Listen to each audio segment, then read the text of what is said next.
ato seen show daal di attaqué suñu deuxième partie jaajëfal Adjaratou Ndeye Assou Gueye El Hadj Ndiaye Dos Binta Mané ñoom la ñu àndaloon ci actualité bi wax naa leen nag actualité information bu ñu ko tëjee rek dañuy daal di dugg gaaw si li nga xamante ne moom mooy suñu wàllu wér-gu-yaram daal di ñuy soxal lool waaye tamit dinañ ànd ak Pape Maguette ba ci rubrique Kaaraange Pape Maguette nuyu naa la. maa ngi lay fay Salma di nuyu plateau bi yëpp di nuyu tamit mbokku téléspectateurs yi. Bintu noo def. Salma ça va di nuyu téléspectateurs yi. odeur vaginale moom ngay waxtaanee. waaw voilà tey malodorante odeur vaginale yi la ñuy waxtaanee. ci rubrique conseil santé.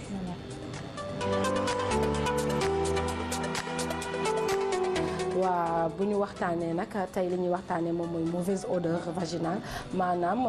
du ma la déggee jigéen ñi ngay waxtaanal am na xet goo xamante ne rek dafay bàyyeekoo seen kanam te nekkul xet bu neex tey nga di leen dimbali di leen jox ay conseils naka la ñuy muccee ci loolu. voilà tey loolu la ñuy waxtaanee xet yi nga xam ne jigéen ñi dañ koy am ci seen kanam donc mu nekk xet yoo xam ne souvent daf leen di dugal ci situation boo xam ne embarrassante en tout cas daf leen di gêner parce que xet fu mu génnee rek c'est gênant waxuma la dara ci sexe ku jigéen donc c'est encore plus gênant mais ñuy fàttali ni que rek sexe boo xam pas sexe vagin boo xam ne dafa sain vagin boo xam ne wér-gu-yaram mu ngi ci donc dafay àndaat xet même mais xet bu discret lay nekk donc du nekk une odeur forte xet bu discret lay nekk donc la plupart du temps jigéen bi bu sentir ni que kanamam dafa am xet donc daf koy jéem a nettoyer donc nu mu koy nettoyer mooy jënd ay toilettes intimes et tout di koy nettoyer donc ni mu koy nettoyer noonu day tax vagin bi di gën a détérioré wu di gën a yàqu parce que dafay di yàq flore vaginale bi autant pour moi donc bu indee perturbation ci flore vaginale bi rek yenn feebar yu bëri daf koy yomb donc balaa ñuy ñëw ci feebar yooyu xam ne daf koy yomb ñuy wax d'abord lan mooy indi yenn xet yi nga xam ne dañ koy nemmeeku ci kanamu ku jigéen ki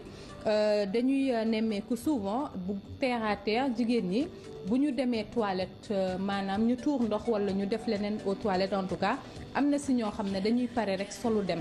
donc sexe ku jigéen morphologie bi donc dafa nekk partie boo xam ne dafa humide donc du wow donc bu fekkente ne da nga dem toilette jëloo mouchoir nga fomp ko correctement nga enfilé waat sa pantalon wala si selon loo munti sol nga enfilé waat ko donc loolu c'est un problème donc ni muy humide noonu dafay indi prolifération bactérie parce que bactérie foofu place am la parce que comme ni ñu ko waxee rek vagin bu sain en tout cas dafay am benn xet léger en tout cas donc dafay am bactérie en permanence mais bactéries yoo xam ne pas méchant du tout souvent du la causer benn problème donc boo koy bu amee bu nekkee en contact ak humidité ak yow nga koy yokk humidité aussi loolu mun na nekk loo xam ne mun na indi xet ci kanamu ko jigéen ki voilà. beneen bi nga xam ne mun na indi xet ci kanamu ku jigéen ki mooy jigéen boo xam ne am na activité sexuelle par exemple elle fait l'amour mu def préservatif wala mu def beneen en tout cas objet boo xam ne étranger boo xam ne bokkul du tout ci organisme am donc mu def ko ci kanamam pendant longtemps loolu aussi mun na indi xet parce que souvent am na ñuy am allergie à yenn objets yi nga xam ne corps étranger yi dugg ci seen kanam donc loolu bu fa yàggee mun na nekk loo xam ne mun na fa indi xet am na ñeneen ñoo xam ne aussi dañu tàmm tout le temps bu ñu déggee ni que lii baax na pour seen kanam wala léeg-léeg baax na pour seen kanam rek ñu def ko ci loolu aussi mun na indi xet à la longue et puis surtout ñi nga xam ne aussi dañuy sol slip en nylon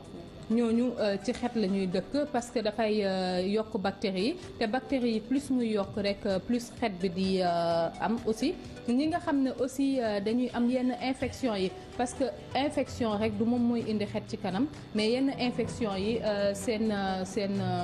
seen manifestation yu njëkk yi dafay nekk xet yi donc manifestation yu njëkk yi dañ ci nemmeeku en général loolu ñuy wax perte blanche alors perte blanche ku ko gis rek ci kanamam mu xam ne du loo xam ne normal na li normal mooy glaire cervicale mais perte blanche normalul du tout alors glaire cervicale souvent dafay niroo perte blanche ñu koy jaawalee tout le temps ak perte blanche mais perte blanche moom mooy am benn xet bi am benn odeur bi buy évoluer donc odeur bi boo xamee ne mu ngi évoluer rek jot na nga dem seeti sa médecin et puis médecin yi aussi ak gynéco yi aussi di xam le ni que jigéen ñi aussi nañuy moytu yenn toilettes intimes yi pour faj loolu nañuy moytu slip en nylon yi aussi pour éviter yenn yi mais nañuy moytu aussi tubéy yi nga xam ne dafay serré trop parce que tubéy yu serré yi trop aussi souvent c'est pas en coton même si c'est en coton dafay proliférer loolu xam ne mooy bactéries yi et surtout ñu am benn hygiène bi nuñ koy amee mooy utiliser saabu nga ragg correctement saabu ordinaire de préférence parce que amul benn parfum ñi nga xam ne dañuy am yenn réaction allergique yi par rapport à certains parfums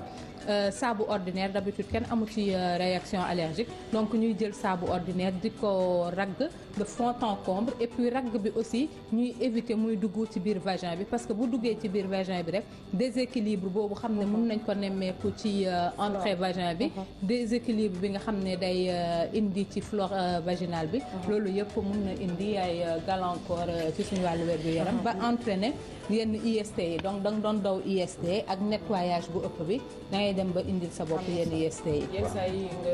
nga dégg nit. di wax ne kanamam daf koy xeeñ jën. yenn saa yi soble. odeur yi dafa am différence. odeur bu nekk ak feebar ba nga xam ne moom lay annoncé. est-ce que mën nañu ñëw ci wàllum odeur yi parce que parfois dañ naan ngun du ginaar du xam xetam. donc parfois yow mën na la dal doo xam sa xet mais nit ñi nga xam ne ñoom ngay côtoyer di leen romb wala di leen fréquenter. ñoom ñoo koy xam bu nekkee xet yooyu noonu sentir nañ ko ci nit ki yan xeetu maladie lañ mën a njort na mi ngi ci moom. d'accord les infections en tout cas IST yi nga xam ne ñu ngi koy gën a nemmeeku mooy chlamydia. ñu koy gën a nemmeeku ñuy gën a nemmeeku aussi vaginite aussi mu nekk ay infection yoo xam ne bu la dalee day commencer yenn perte blanche yi comme on dit ngay am sensation que da ngay xeeñ jën am na si chlamydia sax dañuy wax ni que moom mooy xeeñ jën particulièrement donc vaginite yooyu yëpp dafay am yenn xet yoo xam ne daf koy indi ci kanamu ku jigéen ki mais xet yooyu noonu nit ki bu ko nemmeekoo si moom rek bu mu ci jël benn automédication bu mu jënd benn gel toilette intime ci commerce bi na dem directement mu seeti gynéco am parce que bu ci nekk ak bactérie bi koy indi donc am na yoo xam ne bii bactérie moo koy indi boo jëlee garab boo xam ne bactérie beneen bi moom lay faj en tout cas donc tu ne fais qu'aggraver le problème il est mieux tout le temps ngay seeti sa gynéco. mu nekk loo xamante ne am na solo comme ni nga ko waxee rek ce matin maa ngi ci doon discuter ak Binta Sànq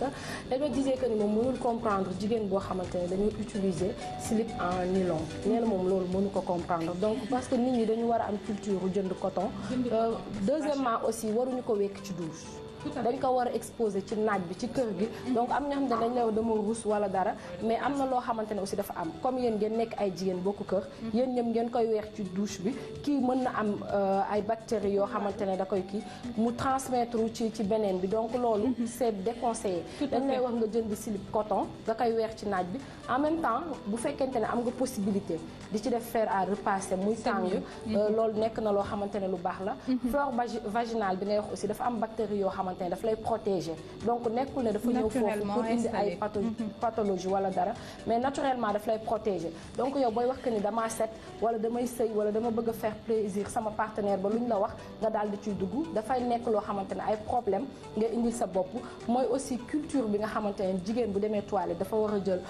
mouchoir daal di fomp ndax mën na la indil ay infection génitale mineure comme ni ñu koy waxee mais infection yooyu non traité demoo gis benn gynéco dafay dem ba nekk ay infection génitale mineure te bu demee ba nekk majeur aussi autant pour moi nekk na loo xamante ne daf lay sonal dafay dem ba indi ay odeur te ni ko Binta Mané waxee odeur yi mën na lay xeeñ du xeeñ nit ñi ngay gêné wu defee ne yaa ngi leen di déranger am na yoo xamante ne mën na la xeeñ di xeeñ nit ñi am na yoo xamante ne aussi mën na xeeñ nit ñi te yow doo ci bàyyi xel donc li gën moom mooy comme ni ñu koy waxee rek jigéen moom bu xësee ba commencé gis ay règles am rek dafa war a am benn gynéco bu koy suivre jigéen dafa war a am culture voilà di dem ci gynéco et puis par rapport ak si les nylon yi il est important ñu koy noter parce que jigéen tout le temps day essayer xool li bégal peut-être partenaire am donc moo koy dugal ci yenn finesse yi parce que en réalité slip en nylon yi ñooy ëpp finesse côté design côté forme et tout moom la ñuy ajouter dentelle yi et tout donc slip coton da ngay dégg sax nit ñi boo koy tàmm sol ñu naan la Sénégal bâche nga sol donc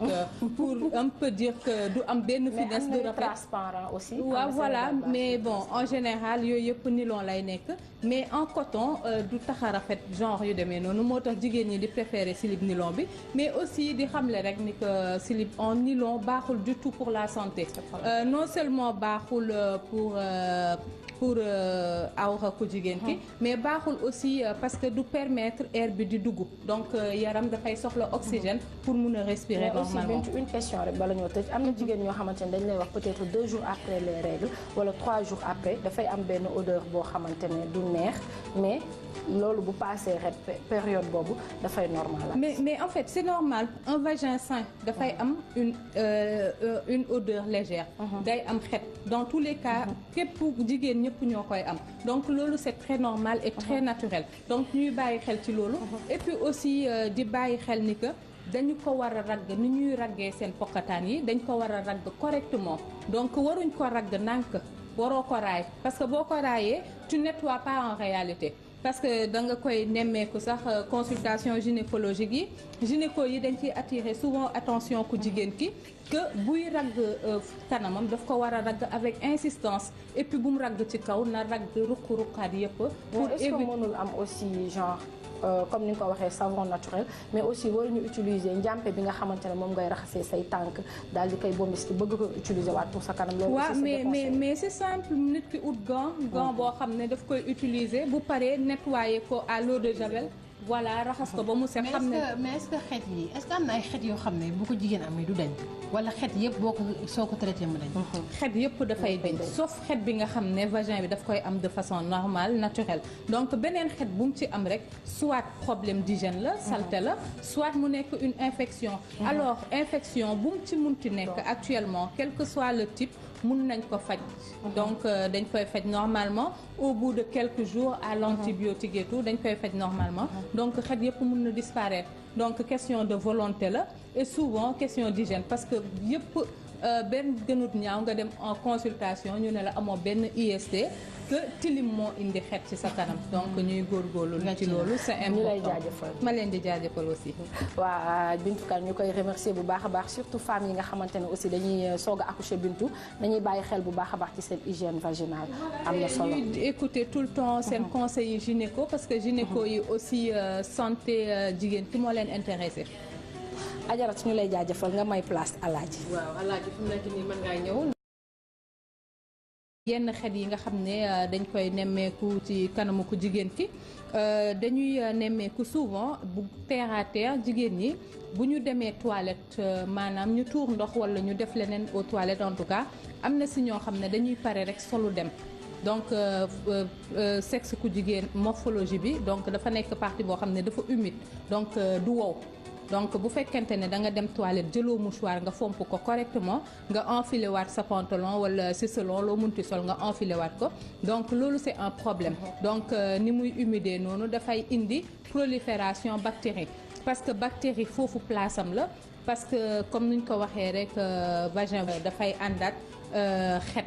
même mais xet bu discret lay nekk. donc du nekk une odeur forte xet bu discret lay nekk donc la plupart du temps jigéen bi bu sentir ni que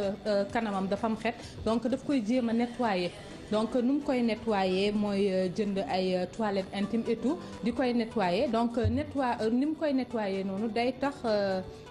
vagin bi di gën a détérioré wu di gën a yàqu parce que dafay du yàq flore vaginale bi autant pour moi donc bu indee perturbation ci flore vaginale bi rek yenn feebar yu bëri daf koy yomb donc balaa ñuy ñëw ci feebar yooyu xam ne daf koy yomb ñuy wax d'abord lan mooy indi bu ñu waxtaanee nag tey li ñuy waxtaanee moom mooy mauvaise odeur vaginale maanaam du ma la déggee jigéen ñi ngay waxtaanal am na xet goo xamante ne rek dafay bàyyeekoo seen kanam te nekkul xet bu neex tey nga di leen dimbali di leen jox ay conseils naka la ñuy muccee ci loolu. voilà tey loolu la ñuy waxtaanee xet yi nga xam ne jigéen ñi dañ koy am ci seen kanam donc mu nekk xet yoo xam ne souvent daf leen di dugal ci situation boo xam ne embarrassante en tout cas daf leen di gêner parce que xet fu mu génnee rek c'est gênant waxuma la dara ci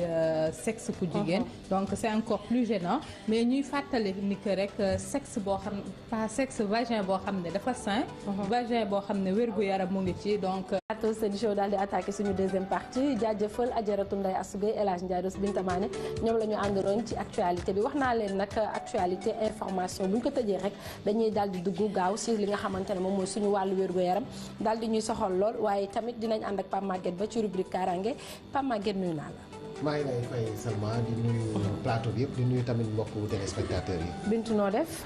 Salma ça va di nuyu téléspectateurs yi. odeur vaginale moom ngay waxtaanee. waaw voilà tey malodorante odeur vaginale yi la ñuy waxtaanee. ci rubrique conseil santé.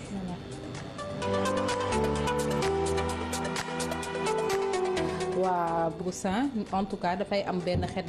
léger en tout cas donc dafay am bactéries en permanence mais bactéries yoo xam ne pas méchant du tout souvent du la causer benn problème donc boo koy bu amee bu nekkee en contact ak humidité ak yow nga koy yokk humidité aussi loolu mun na nekk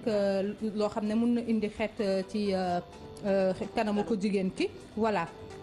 beneen bi nga xam ne mun na indi xet ci kanamu ku jigéen ki mooy jigéen boo xam ne am na activité sexuelle par exemple elle fait l'amour mu def